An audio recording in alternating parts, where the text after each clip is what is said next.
free treasure. But this happened long ago. In a village on the river lived an able-bodied young man named Harry. There was a regular ferry service carrying people to both sides of the river. Harry waited on the river bank. He worked as a porter, carrying the luggage of the passengers up to the market where they found carriages for the town. Harry owned a small house of his own. His family consisted of his wife and a son. The ground around his house was fertile. Harry's wife grew vegetables on it. What Harry earned was enough to run the household. Even he succeeded in saving some money.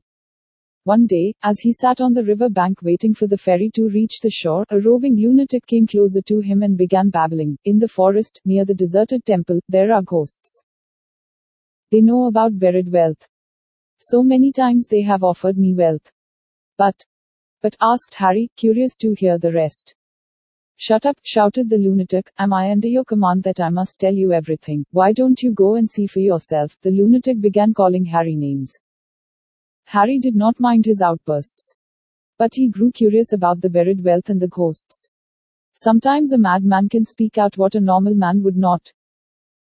Who knows if the lunatic was not revealing a secret? Harry walked into the forest when it was dark. It was a moonlit night. He found his way to the deserted temple. He saw a ghost swinging merrily, holding on to the branch of a banyan tree. Harry pretended not to have seen the ghost. He sat down under the tree and gave out a howl. The ghost jumped down and stood before him and asked, "Hello, brother, why are you crying? Please tell me all. I cannot bear to see anybody sad." Harry narrated a number of imaginary tales of sorrow and said in conclusion, "I have no desire to live any longer, for I am left with no money." "So, all you want is money, right?" "Wait," said the ghost, and he ran away and in a minute returned with a pot which was made of gold and which was filled with gold coins too. "Take this. I'm sure this will solve all your problems," said the ghost, handing over the pot to Harry. "I don't know how to thank you, brother ghost," said Harry in a choking voice, hardly able to contain his joy. "Why should you thank me? I am giving this to you for my own satisfaction." "Did I not tell you that I cannot bear to see anybody sad?" said the ghost with a broad grin. Harry took leave of the ghost and began walking towards his home. He had taken only a few steps when two other ghosts came rushing to him. They looked into the pot he carried and one of them exclaimed, "How lucky is this chap, he got a pot full of gold." The other ghost gave a shake to the pot. At once the gold pot turned into an earthen pot and the coins inside it turned into worthless scraps.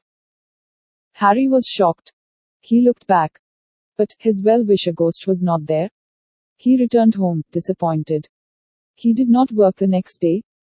With great anxiety, he waited for the night to fall. As soon as it was quite dark and all was quiet, he proceeded to the forest once again. He found his well-wisher ghost without much difficulty and told him how he had suffered at the hands of the two other ghosts. "I see. Wait," said the ghost with sympathy. He then ran away and returned with yet another gold pot, filled with gold coins. Harry avoided the way he had taken the previous night and tried to come out of the forest through another route. But the other two ghosts found him out all right. "The lucky fellow has got another treasure," one of them yelled as both came running towards him. "Treasure? Well, I don't see any unless by treasure you mean an owl," said the other ghost. Harry was aghast to see that the pot he held turned into an owl. He screamed in horror and let go of the owl. It screeched and flew away. Harry returned to the banyan tree but did not see the donor ghost. He walked home sad and tired. He spent the next day feeling extremely restless. At night he reached the banyan tree and located the well-wisher ghost. He reported to the ghost his plight at the hands of the other ghosts and said, "It is no good you giving me wealth. You must escort me till I cross the forest so that the other two ghosts cannot play mischief with me. The fact is just that I cannot bear to see anybody unhappy." "They cannot bear to see anybody happy," said the well-wisher ghost. "That I understand. My question is, will you escort me till I cross the forest?" asked Harry impatiently. "How can I? If I do that, the other two ghosts will be terribly unhappy. I can't bear to see anybody unhappy," said the ghost, and he laughed loudly. Harry heard the other two ghosts laughing at a distance. He cursed himself and ran away. Back at home, he could not stop shedding tears over his foolishness. He now understood why the lunatic said but so emphatically, and he never felt greedy on free wealth but became rich by working hard. Thanks for listening. Please do like, share and subscribe to our channel. See you with another story.